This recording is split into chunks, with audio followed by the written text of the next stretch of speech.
It's Friday. We like going into the weekend with maybe a little recipe you didn't know before you started watching the show. Marie Watson is here from Daddy's Deli, and she's in our kitchen, and we love it when she's here. Roast Beef Wellington. Tough to say. It's going to be easy to eat, I promise you. And look at that finished product. Doesn't that look nice? And so Marie Watson from Daddy's Deli is in our kitchen making roast beef Wellington. We're going to visit with her and also try it coming up.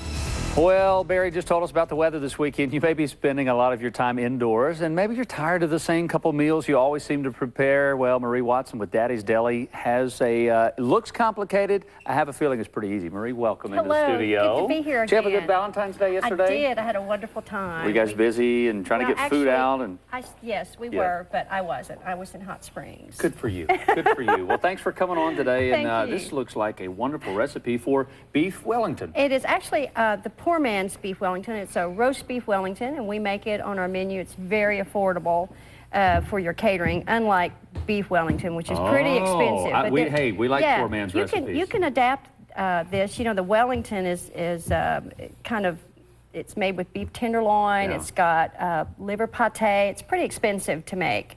This is so simple, and I'll just kind of show you home cooks if you want to do it yourself. It's very, very easy. Don't be distracted if Beth's son Cameron just walks around and says we're cooking. Sure. We'll give him an asparagus spear. We will. All right, so where do we start? We start with some puff pastry dough, which is a little easier to find in the grocery stores these days. If you can't find it, come see me. I keep it in stock. I'll be glad to sell you some at cost. That's no problem. You want to take your puff pastry dough, cut it in about 6 or 7 inch squares, trim it down a little bit, and then you just layer some real simple ingredients on here. You want to start upside down because it's something you're going to flip over. Okay. So that's the hardest part of this. Just remember to go upside down. Remember to go upside down. We like it with about an inch square brie cheese, which gives it a nice cheesy flavor once it gets in there. We saute bell peppers, onions, and mushrooms, and I've just got a handful here already done, but just layer those on there, just a tablespoon, a dollop, somewhere in there. And then if you, this is really good if you want to cook a big pot roast on Sunday and then have roast beef Wellington on Monday. That will really nicen up your week. Just get a nice slice of really tender, pre-cooked, just make sure it's already cooked, pot roast. We like pot roast because it's actually more tender than a steak in one of these. So pot roast works real well. Just kind of round it up a little bit. Fold your puff pastry over. You can seal it with a little water or some of your beef juice that's on there. That's a good idea. Yeah. Just kind of seal it up, turn it over, and then you want to kind of fancy up the top a little bit.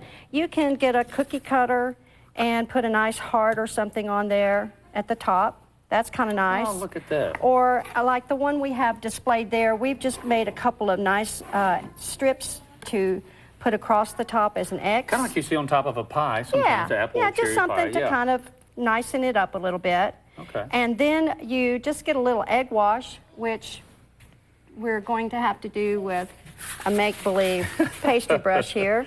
I love it. And wash it all the way over. Just get it nice and covered. What does that do? This keeps the puff pastry from looking a little too flaky on top. It gives it that nice brown color. Oh, that golden look, yeah. Put it on there. Put it on a floured and greased. You just Pam spray your pan, throw a little flour on there, shake it off. And then bake it in an oven for a pretty hot oven, 385 to 400, for probably 20 minutes, 25 minutes, just until the meat is hot inside and this is browned, nice and brown. Because once again, everything was already cooked. Yeah. Everything inside, the vegetables have been sauteed, the meat's already been cooked. So All you we're have not to, cooking and this anything. is something you can work ahead of time. You can make it the night before, put it in your refrigerator, cover it, pull it out while your guests are having hors d'oeuvres, and bake it, stick it on their plate, and when you plate it up, it looks really nice. We also like to make a really delicious mushroom and brie sauce with it, which is just a basic cream sauce.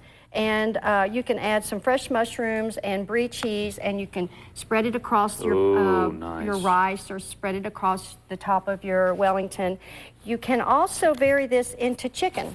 Chicken makes a really nice Wellington also. All these things so you can create into Wellington. Absolutely. And it's for the po man, which would certainly be me. It certainly is. All of this whole recipe is on our website, by the way. And tell everyone where Daddy's Deli is. Maybe you'd like to learn more about this or just go eat. Or how about just that? come talk to me about it. Not have to cook. Just let her and her staff do all the cooking. We will be happy to. We're at Breckenridge Village in West Little Rock, right next to the cinema.